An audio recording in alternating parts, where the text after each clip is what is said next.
Hi, I used to be a failure. Well, according to my mom, I'm not a failure anymore, so... Okay, so now that I actually did something for myself, let me ask you something. Why are you still being a failure? Okay, we get it. You said there were a lot of things you wanted to do during quarantine because now you don't have the ability to do the things that were forcing you to procrastinate. I'm saying forced you to procrastinate because you didn't actually want to procrastinate, but these things force you to, like Netflix or TikTok or YouTube. What are your excuses? I have to do the laundry. Oh my god, I have so many online classes. I have a lot of work to do. I don't have any free time. Between you and me, we know that these things are not taking all of your waking time. So you're just making stuff up so that you do not do the things you're supposed to do. Because you didn't have free time before, you said, when I have a lot of free time, I will do them. I'm still waiting, bitch. Now I'm going to give you 5 tips on how to be productive during quarantine and stop being a failure. Get a journal and a calendar. In my case, this is my journal, and here I write all the things that I'm supposed to do for the day. As you can see, for example, I have all the days set up and all the things that I'm supposed to do that day. And when I do them, I just put a cross next to them, and then I can know that I did them. So, to summarize this up, I have one page set for each month. Then I set up a page for each week. Each week's goals are based on my monthly goals, so that I don't have to do them at the last minute, but that I can continue working on them throughout the month. After that, I divide my weekly goals on daily goals. So for example, my monthly goal is to upload a video a week. I mean, it's not that hard. In order to accomplish this goal, I set up a specific weekly goal that states upload a video. Each day I'm going to set up a specific task related to that goal. For example, I have the task of thinking about the video ideas, brainstorming, recording the video, editing the video, and uploading the video. There are various stages to this process so that I don't have to do them on the last minute. Now, talking about the calendar, I'm using Notion as my personal calendar, and here I write all of the things that are related to school. All of the assignments, tests, projects go into Notion. Tip number 2 is to get some motivation. Whether you want to lose weight or improve your grades, there are a lot of people that have gone through the same experience as you. And most probably, their experiences are online. In my case, I follow people such as Matt Davella, Thomas Frank, or Ali Abdaal because they are masters, and I try to be like them, even if I'm not. Having a daily reminder of what you want to accomplish and what you want to be gives you a great motivation boost when it's actually hard to do the thing you wanted to do.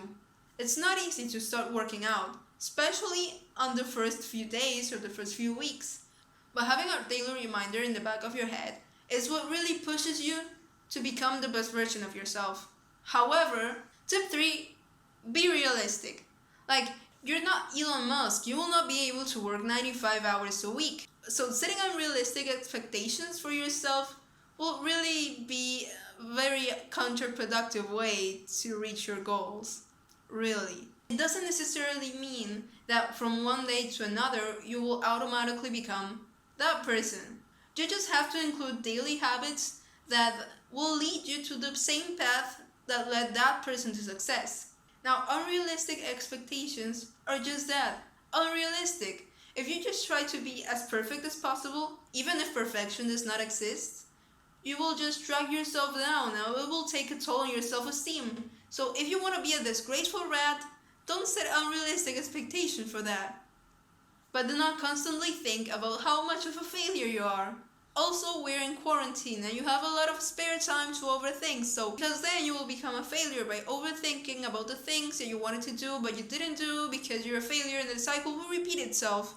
Tip number 4 is to set a reward system. Please do not be overindulgent. If you're working out and your reward is to eat 10 pounds of ice cream, then you will absolutely not reach your goals because you're just being counterproductive. So if, for example, I have an assignment for tomorrow, then I will try to do the assignment as quick as possible, but take into consideration the quality. I will do my best to do that assignment in the best way possible and reward myself after with like 30 minutes of playing video games. It all really depends on what the task you're doing actually is, so take that into consideration.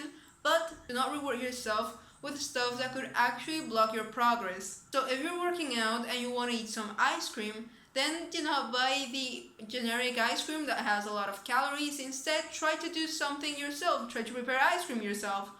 Now, last but not least, do not feel bad for yourself. We are all failures. So if you keep dragging yourself down thinking, oh, I will never be able to do this, I will never become Elon Musk, I will never become global elite on CSGO, just get over it. We will all fail on some level. But if you keep your mind in a constant state of failure, then you will actually become a failure. Not because you were originally a failure, just because you actually put yourself in that failure state. If what you have been trying is not working, then try to change things up. But do not change constantly because you will never be able to develop the habits that you are supposed to develop. We're all rats. We're all rats. And it's okay to be a rat. Hope you put these tips into practice. If not, then what else can I do, mate? But if you did, then tell me how you're doing in the comments below. And that's it.